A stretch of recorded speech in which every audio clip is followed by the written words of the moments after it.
नमस्कार दोस्तों, स्वागत है आप सबका आपके अपने चैनल हिंदी साहित्य चर्चा पर। दोस्तों आज हम लोग देखेंगे विद्यापति जी का संक्षिप्त परिचय, उनकी रचनाएं और उनसे संबंधित जो विद्वानों के अलग अलग मत हैं उन्हें भी याद करेंगे हम लोग छोटी छोटी टिप्स के द्वारा।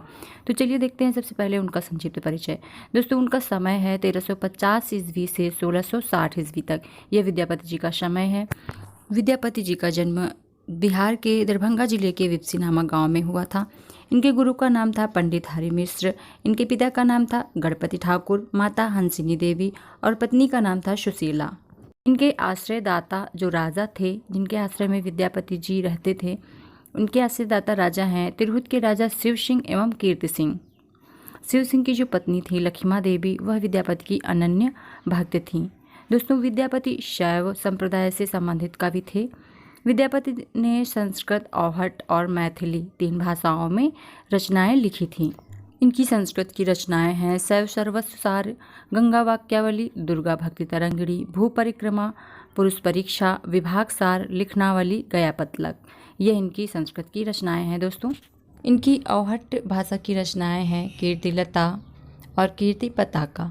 कीर्तिलता में इन्होंने कीर्ति सिंह की वीरता और उदारता का चित्रण किया और कीर्ति पताका में शिव सिंह की उदारता का और वीरता का चित्रण किया।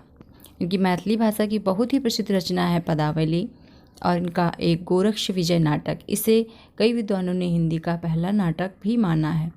दोस्तों विद्यापति की उपाधियां हैं मैथिल कोकिल, नव कवि, अभिनव जयदेव। यह उपाधि इन्हें तिरहुत नरेश शिव सिंह ने दी थी। कवि शेखर, कवि कंठाहार, कवि रंजन, राज पंडित और खेलन कवि, यह इनकी उपाधियां हैं। दोस्तों निराला जी ने पदावली की श्रृंगारिक पदों की मादकता को नागिन की लहर कहा, तो हरिप्रसाद शास्त्री ने इन्हें पंचदेवोपासक कहा, बच्चन सिंह ने इन्हें जातीय कवि कहा और हजारी प्रसाद द्विवेदी ने इन्हें श्रृंगार रस के सिद्धवाक कवि की उपाधि से सम्मानित किया। दोस्तों विद्यापति जी ने जो रचनाएं लिखी, इनसे संबंधित विद्वानों में कई मतभेद हैं। कुछ विद्वान इन्हें श्रृंगारी कवि मानते हैं, कुछ विद्वान रहस्यवादी कवि मानते हैं और कुछ विद्वान इन्हें भक्त कवि मानते हैं। तो उनके नाम और ट्रिक्स को देखने से पहले दोस्तों, अगर आप लोगों ने हमारे इस चैनल को अभी तक सब्सक्राइब नहीं किया और हमारे वीडियो को लाइक और शेयर नहीं किया तो प्लीज़ दोस्तों इसे सब्सक्राइब कर लीजिए और हमारे वीडियो को लाइक और शेयर कर दीजिए। चलिए देखते हैं विद्वानों के नाम। तो जिन आलोचकों ने इन्हें श्रृंगारी कवि माना है वह हैं हरिप्रसाद शास्त्री, सुभद्रा झा, रामचंद्र शुक्ल, राम कुमार वर्मा, रामवृक्ष बेनीपुरी। इतने लोगों ने इन्हें श्रृंगारी कवि माना है। तो इनके इन नामों को हम लोग एक छोटी सी ट्रिक से याद रख सकते हैं दोस्तों। तो वह ट्रिक है हर सुबह श्रृंगार करे राम राम राम। श्रृंगारी कवि मानने वाले आलोचकों के नामों को याद रखने के लिए हम लोग इस एक पंक्ति को याद कर सकते हैं दोस्तों, हर सुबह श्रृंगार करे राम राम राम। कई बार एग्जाम में पूछा जाता है दोस्तों कि इन्हें श्रृंगारी कवि मानने वाले कवि कौन कौन से हैं, या फिर इनमें से श्रृंगारी कवि इन्हें किसने नहीं माना और कोई दूसरा नाम दिया जाता है। इस तरह से एग्जाम में ये क्वेश्चन कई बार पूछा जा चुका है। तो इन्हें हम लोग इस ट्रिक से याद रख सकते हैं। हर से हम लोग याद रखेंगे हरिप्रसाद शास्त्री और सुबह से याद रखेंगे सुभद्रा झा।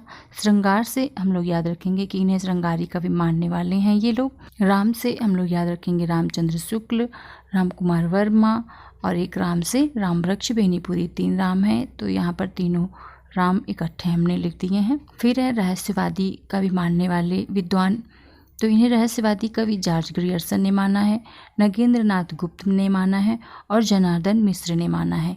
इन 3 नामों को हम लोग जन पर गिरा रहस्यमयी नाग इस एक पंक्ति से याद रख सकते हैं। जन पर गिरा रहस्यमयी नाग, जन से हम लोग याद रखेंगे जनार्दन मिश्र, पर का कोई अर्थ नहीं होगा। गिरा से हम लोग याद रखेंगे ग्रियर्सन और रहस्यमयी से हम लोग याद रखेंगे कि इन्हें रहस्यवादी मानने वाले इतने लोग हैं, और नाग से हम लोग याद रखेंगे नगेंद्र नाथ गुप्त। तो यह इसकी ट्रिक है दोस्तों। अब हम लोग देखते हैं भक्त कवि मानने वाले विद्वान कौन कौन से हैं। तो इन्हें बाबू ब्रजनंदन सहाय विद्यापति को भक्त कवि मानते हैं, श्याम सुंदर दास भी भक्त कवि मानते हैं और हजारी प्रसाद द्विवेदी भी इन्हें भक्त कवि ही मानते हैं। तो इन लोगों के नाम भी हम लोग छोटी सी ट्रिक से याद रख सकते हैं। तो वह ट्रिक है दोस्तों, भक्तों को दिखे ब्रज में श्याम हजार, भक्तों को दिखे ब्रज में श्याम हजार। इस एक पंक्ति से इन नामों को हम लोग याद रख सकते हैं और साथ में ये भी याद रख सकते हैं कि इतने लोगों ने इन्हें भक्त कवि माना है। तो भक्तों से याद रखेंगे भक्त कवि मानने वाले विद्वान हैं ये, और दिखे का कोई अर्थ नहीं होगा।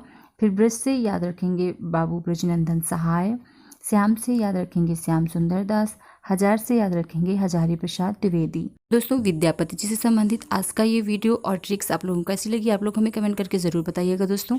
साथ ही आप लोग कमेंट कर सकते हैं कि आप लोगों को नया वीडियो किस टॉपिक पर चाहिए। अगर आप लोगों ने हमारे इस चैनल को अभी तक सब्सक्राइब नहीं किया तो प्लीज़ दोस्तों से सब्सक्राइब कर लीजिए और हमारे वीडियो को लाइक और शेयर कर दीजिए। जल्दी मिलेंगे अपने नए वीडियो में नई ट्रिक के साथ। तब तक के लिए नमस्कार दोस्तों।